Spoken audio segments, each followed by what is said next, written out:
ಒಂದು ಡಿಫ್ರೆಂಟ್ ಮಸಾಲೆ ಹಾಕ್ಬಿಟ್ಟು ರೊಟ್ಟಿಗೆ ದೋಸೆಗೆ ಮ್ಯಾಚ್ ಆಗೋಂತಹ ತೊಂಡೆಕಾಯಿ ಪಲ್ಯನ ಯಾವ ಥರ ಈಸಿಯಾಗಿ ಕ್ವಿಕ್ಕಾಗಿ ಮಾಡ್ಬೋದು ಅಂತ ಈ ವಿಡಿಯೋದಲ್ಲಿ ನೋಡ್ಕೊಂಡು ಬರೋಣ ಬನ್ನಿ.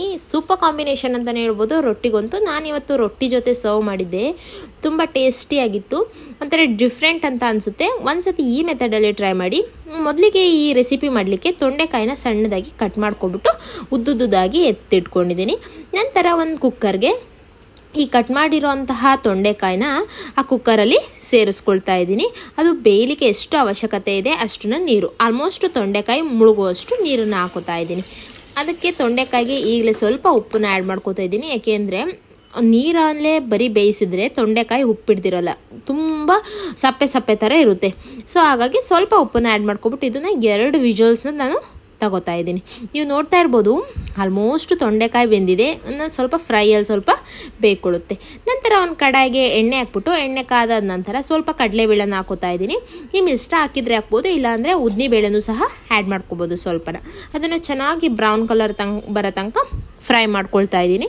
ನಂತರ ಅದಕ್ಕೆ 1 ಸ್ಪೂನ್ ಆಗೋಷ್ಟು ಸಾಸಿವೆ, 1 ಸ್ಪೂನ್ ಆಗೋಷ್ಟು ಜೀರಿಗೆನ ಹಾಕ್ಬಿಟ್ಟು ಅದನ್ನು ಚೆನ್ನಾಗಿ ಸಿಡ್ದಾದ ನಂತರ ಕಟ್ ಮಾಡಿರೋಂತಹ 2 ದಪ್ಪ ಈರುಳ್ಳಿ, ನಂತರ ಒಂದು 4 ಹಸಿರು ಮೆಣಸಿನ್ಕಾಯಿನ ಹಾಕ್ಬಿಟ್ಟು ಅದನ್ನು ಚೆನ್ನಾಗಿ ಬ್ರೌನ್ ಕಲರ್ ಬರೋ ತನಕ ಅದನ್ನು ಫ್ರೈ ಮಾಡ್ತಾ ಇದ್ದೀನಿ.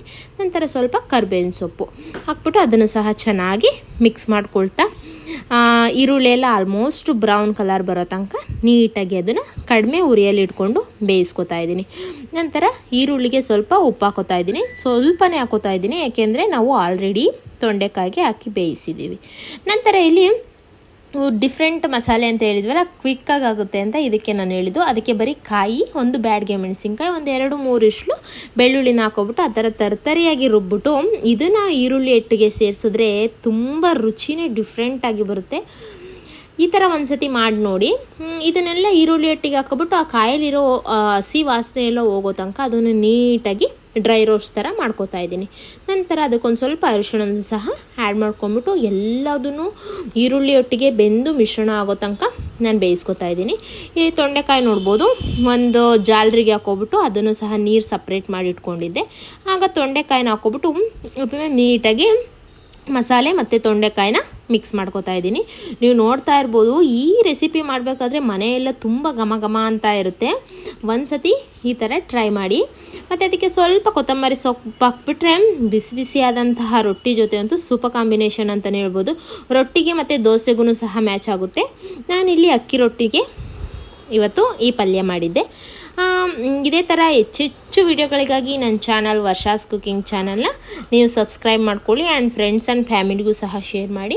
ನನ್ನ ಚಾನಲಲ್ಲಿ almost breakfast video, lunch video, snacks video ಎಲ್ಲ ಥರದ ವಿಡಿಯೋಗಳನ್ನೂ ನಾನು ಆಲ್ರೆಡಿ ಅಪ್ಲೋಡ್ ಮಾಡಿದ್ದೀನಿ. ಒಂದ್ಸತಿ ಇಂಟ್ರೆಸ್ಟ್ ಇದ್ದರೆ ಒಂದ್ಸತಿ ಚೆಕ್ ಮಾಡಿ.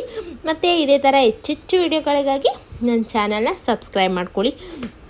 Thank you for watching. Thank you.